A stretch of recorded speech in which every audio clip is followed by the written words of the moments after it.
गरीब बहू का जादुई घास का एसी। एक छोटे से गांव में सरिता अपनी बहू और अपने गरीब परिवार के साथ रह रही थी। बेटा, आज हमें ये रात को सारा काम खत्म करना होगा, कल ये सारा ऑर्डर का सामान जाएगा। माँ, मैं तो कोशिश कर ही रहा था लेकिन घास ही खत्म हो गई। अब आप ही बताओ ना, मैं क्या करूँ? हमारे पास और कोई चारा नहीं है, हमें जंगल से और घास काट कर लानी होगी। इस समय जंगल में जाने का फायदा नहीं है, कभी भी कुछ भी हो सकता है। जंगली जानवर रात के समय ही बाहर निकलते हैं। अजय बिल्कुल सही कह रहा है बहू। अरे माँ जी, हम दो लोग अगर जाएंगे तो कोई जानवर पास नहीं आएगा, और फिर इतनी जल्दी कोई जानवर हमला नहीं करता। हमें ये ऑर्डर कल देना है, आप ये भी तो सोचिए। लेकिन बहू। माँ जी, आप चिंता मत कीजिए, कुछ नहीं होगा। बस आप बच्चों के पास ही रहना और उनका ख्याल रखना।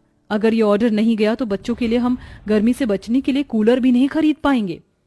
सरिता की बहू भाविका और उसका बेटा, वो तीनों घास से पंखे कूलर बनाने का काम किया करते थे, इसलिए उन्हें घास की जरूरत पड़ती थी। वह आधी रात के समय जंगल में जाते हैं।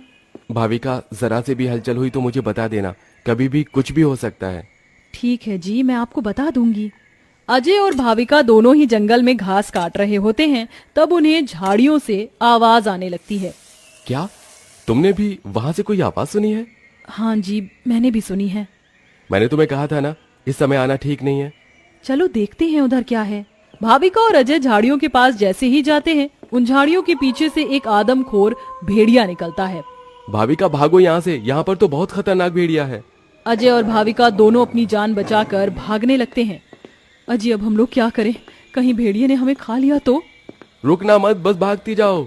भागते भागते वो दोनों जंगल से किसी तरह बाहर निकल आते हैं और भेड़िया उनका पीछा छोड़ देता है। जान बची तो लाखों पाए, लौट के बुद्धू घर को आए। रास्ते में चलते हुए आधी रात के समय उन्हें गांव के एक कूड़े के ढेर के पास एसी पड़ा हुआ नजर आता है। अरे देखो जी, यहाँ पर एसी पड़ा है। अरे पता नहीं किसका होगा, चलो यहाँ से चलते हैं। मुझे लगता है किसी ने ऐसे ही डाल दिया होगा। मैं तो कहती हूँ इसे लेकर चलते हैं। भाविका अजय को एसी ले जाने के लिए मना लेती है, जिसके बाद वो दोनों उस एसी को घर ले आते हैं।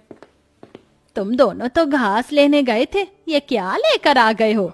ये हमें रास्ते में पड़ा मिला। जब हम कूलर पंखे बना लेते हैं तो एसी भी बना सकते हैं। इस खराब एसी को छोड़ो और ये बताओ, क्या तुम घास लेकर आई हो? सरिता के ये बोलने के बाद जंगल की दुर्घटना के बारे में दोनों बताते हैं, जिसे सुनकर सरिता हैरान रह जाती है। अच्छा, इसका मतलब बहुत बड़ी मुसीबत से बचकर आए हो तुम दोनों, और साथ में ये कचरा उठाकर ले आए। वह तीनों बहुत ज्यादा परेशान हो जाते हैं। कल का ऑर्डर पूरा करने के बाद उन्हें कुछ पैसे मिल जाते, लेकिन घास न होने की वजह से उनका ऑर्डर पूरा नहीं हो पाता और वह ऑर्डर कैंसिल हो जाता है। अगले दिन उनके टूटे फूटे घर के अंदर धूप की किरणें आने लगती हैं, जिससे बहुत ज्यादा गर्मी हो जाती है। हे भगवान, कितनी गर्मी लग रही है, घर में पंखा भी नहीं चल रहा है। मुझे भी बहुत गर्मी लग रही है। पिताजी पिताजी, हमें बहुत गर्मी लग रही है, हमारे घर में एक पंखा भी ठीक से नहीं चलता। बेटा, थोड़ा सा सब्र रखो, कुछ दिनों में मेरे पैसे मुझे मिल जाएंगे, तो मैं घर के अंदर एक अच्छा सा पंखा लगवा दूंगा। हमारा वो ऑर्डर तो कैंसिल हो गया, लेकिन सुबह में घास ले आई थी मैं। चलिए गांव वालों के कूलर और पंखे में घास लगा देते हैं, उससे कुछ तो पैसे आएंगे। हाँ, तुमने सही कहा। भाविका और अजय दोनों मिलकर पुराने कूलरों के अंदर घास लगा रहे होते हैं, और यहाँ घर में राजू दिशा गर्मी से परेशान हो रहे होते हैं। काश कि हमारे घर में भी कोई एसी होता। तभी दिशा की नजर उसके पिता के लाए हुए एसी के ऊपर पड़ती है। अरे राजू, जरा इसे देखो, लगता है पिताजी हमारे लिए एसी लेकर आए हैं, पर उन्होंने ये एसी अभी तक क्यों नहीं लगाया? क्योंकि ये एसी खराब है, बस इसीलिए। कल रात तुम्हारे माता पिता को यह कूड़े करकट में मिला था। ये सुनने के बाद राजू इस बात से तो खुश होता है कि उसके पिताजी पुराना ही सही, कम से कम एक एसी तो घर पर लेकर आए। कुछ देर बाद वह अपने दोस्तों के पास खेलने चला जाता है। ढोलू ढोलू, कहाँ हो तुम? चलो खेलते हैं। आज मैं नहीं आ सकता, बहुत गर्मी है, और इतनी गर्मी में मेरा मन नहीं कर रहा है आने का, क्योंकि मेरे घर के अंदर एसी लगा हुआ है। मैं उसकी ठंडी हवा में ही बैठना चाहता हूँ। क्या कहा? तुम्हारे घर के अंदर भी एसी है? हाँ, और हमारा एसी बहुत अच्छा चलता है, बहुत ठंडा कर देता है घर को। राजू यह सुनकर बहुत खुश होता है। वह वापस अपने घर पर आता है और अपने पिता से कहता है, पिताजी पिताजी मेरे लिए एसी ठीक कर दीजिए, बहुत गर्मी होती है घर के अंदर, मेरे सभी दोस्तों के पास एसी है। राजू बेटा, मैं एसी ठीक करने वाला नहीं हूँ। कहीं मुझसे एसी खराब हो गया तो ज्यादा पैसे चले जाएंगे उसे ठीक करवाने में। अरे पिताजी आप तो एक्सपर्ट हो, आपको तो सब कुछ आता है, आप एसी को भी ठीक कर दोगे मुझे पता है। राजू के कहने पर अजय एसी को ठीक करने की कोशिश करता है। अजय को लगता है कि उसके ठीक करने पर एसी ठीक हो गया होगा, लेकिन एसी ऑन होते ही उसके अंदर से धुआं निकलने लगता है।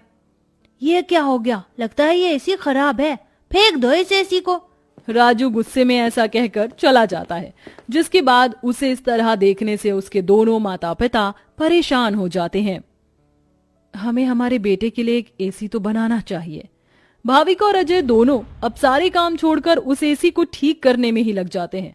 वह उसकी ठंडी हवा खाने के लिए उसके चारों तरफ हरी घास लगा देते हैं, जिससे कि उस एसी की हवा और भी ज्यादा ठंडी हो जाए।